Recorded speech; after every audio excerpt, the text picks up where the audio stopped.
मानकपुर गांव में बूढ़ी कौशल्या के 4 जवान बेटे अशोक, माधव, प्रीतम और अर्जुन थे। कौशल्या के पति का कई साल पहले ही निधन हो गया था। तब से कौशल्या ने ही उनका पालन पोषण किया था। लेकिन अब कौशल्या भी काफी बूढ़ी हो गई थी और पिछले कई दिनों से वो बीमार रहने लगी थी। फिर एक रोज बेटा, अब लगता है मैं नहीं बचूंगी। तुम चारों भाई एक दूसरे का ख्याल रखना। ऐसा कहकर कौशल्या दम तोड़ देती है। अब चारों भाई फूट फूट कर रोने लगे और अब वो चारों भाई ही एक दूसरे का सहारा थे। उनकी थोड़ी सी खेती बाड़ी थी जिसमें काम करके वो अपना गुजारा चलाते थे। एक रोज एक दूसरे गांव में रहने वाली एक काकी उनके यहाँ आती है। अशोक बेटा, क्या हाल है? प्रणाम काकी, बिल्कुल सही समय पर आई हो। आज हमने आलू के पराठे बनाए, आपको बहुत पसंद है ना?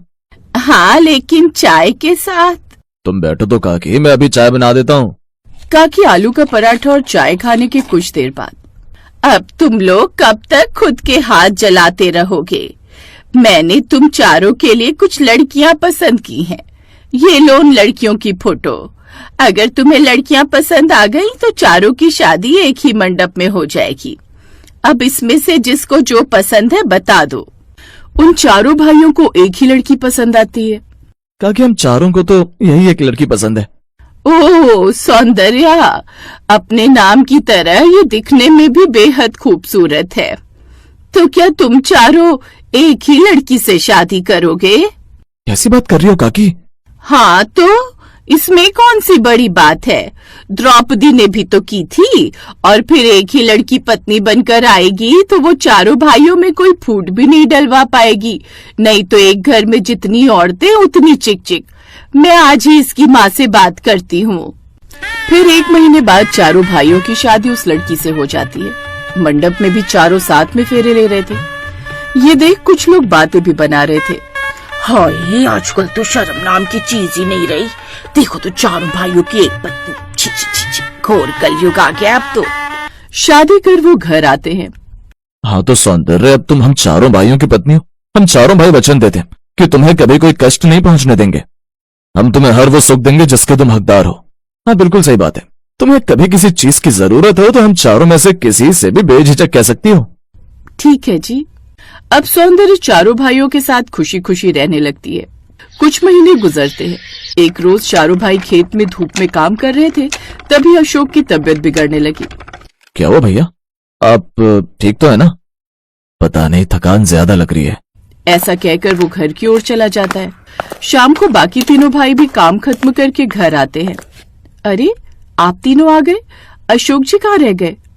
क्या मतलब सौंदर्य? भैया की तबीयत खराब हो गई थी तो वो घर को आने के लिए दिन में निकल गए थे। क्या? लेकिन वो तो यहाँ आए ही नहीं। अब माधव और प्रीतम चले जाते हैं। इधर सौंदर्य अर्जुन के साथ घर पर रहती है। उधर दोनों भाई अशोक को ढूंढते हुए कभी नदी किनारे तो कभी पहाड़ों की तरफ भटकते हैं। भैया, क्या आपको कुछ सुनाई दे रहा है? हाँ, जैसे कोई मंत्र पढ़ रहा है ना। पर इस जंगल में कौन हो सकता है? चलो चलकर देखते हैं। कुछ देर बाद पेड़ के नीचे एक साधु बाबा तपस्या कर रहे होते हैं। अरे, ये तो एक साधु बाबा है। हमें इनकी तपस्या भंग नहीं करनी चाहिए। चलो चले। रुक जाओ बच्चों, तुम दोनों यहाँ इस जंगल में क्यों भटक रहे हो? क्या तुम लोगों को कोई परेशानी है? माधव साधु बाबा को सारी बात बताता है। क्या? पर साधु महाराज, ऐसा कौन कर सकता है? मतलब हमारी तो किसी से दुश्मनी भी नहीं है। ये काम किसी और का नहीं बल्कि तुम्हारी पत्नी का है। क्या? ये आप क्या कह रहे हैं बाबा जी? भला वो ऐसा क्यों करेंगी? क्योंकि वो एक जादूगरनी है और वो आने वाली पूर्णिमा में इंसानों को काट कर खाकर वो अपनी भूख मिटाती है। हे भगवान, हमारा छोटा भाई अर्जुन उसके साथ घर पर है। चिंता मत करो, निश्चिंत रहो। ये लो, ये ताबीज ले जाकर उस जादूगरनी के गले में डाल देना। वो हमेशा हमेशा के लिए भस्म हो जाएगी।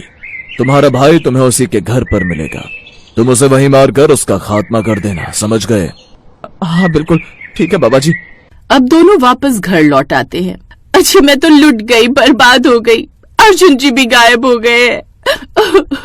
अब वो दोनों सौंदर्य की चाल को समझ गए थे। फिर आधी रात होते ही सौंदर्य घर से बाहर चली जाती है और कुछ देर बाद एक गुफा में पहुंचकर अपने असली रूप में आ जाती है।